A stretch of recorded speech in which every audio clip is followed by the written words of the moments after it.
Pakita ko sa inyo ang aking tanim. Yan, may kamote tayo dyan, tsaka alugbati. Yan, may alugbati tayo dyan. Medyo malalaki na alugbati natin.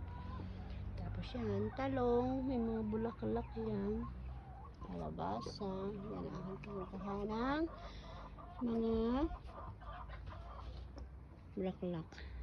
Yan ang aking ibang kamote. At ito naman ang ating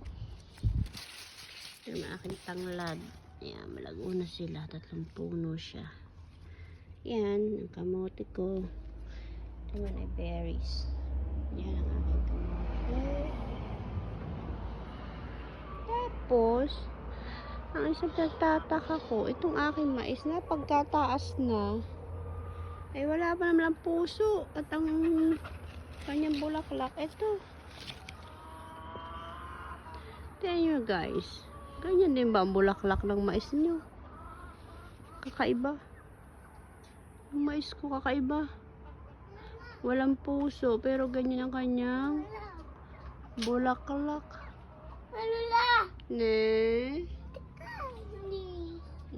Siya. Tapos meron tayo itong ampalaya. Yan. Malaki ng ating ampalaya. Tapos ito.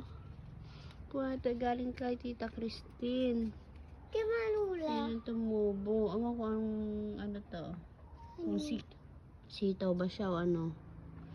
Yan, may ampalaya din dyan sa maliit. Dalawa yung tumubo, yung galing sa kay Tita Christine. Yan, at saka yung nandoon. Yan, aking tanglad.